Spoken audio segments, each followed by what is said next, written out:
जी तो my YouTube family अस्सलाम वालेकुम। मेरे देखने वालों को, सुनने वालों को, जानने वालों को मेरा सलाम। तो आज हम बनाने वाले हैं चाट, जो कि बहुत ही आसान और मज़ेदार रेसिपी है।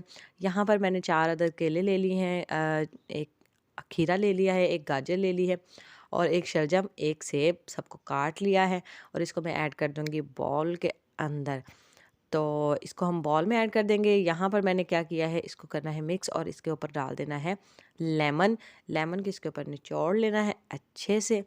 तो जब तक मैं लेमन निचोड़ रही हूँ, आपसे गुजारिश है कि मेरे चैनल को लाइक, शेयर, सब्सक्राइब करें और कमेंट्स में बताएं कि आपको क्या अच्छा लगा और मैं आपके लिए क्या बनाऊँ।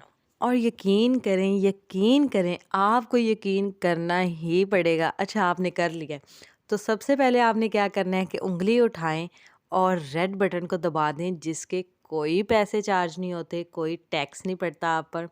आपने सिर्फ उँगली उठानी है और रेड बटन को दबा देना है, सब्सक्राइब कर देना है और बेल आइकन को दबाना है, ताकि मेरी आने वाली मज़ीद वीडियो आपको तक पहुंचती रहें और आप और हमारा साथ सलामत रहे। तो ये देखें जी, माशाल्लाह माशाल्लाह अल्हम्दुलिल्लाह बनकर रेडी है। तो अपना, अपने प्यारों का ख्याल रखें। मुझे दीजिए इजाज़त। अल्लाह हाफ़िज़।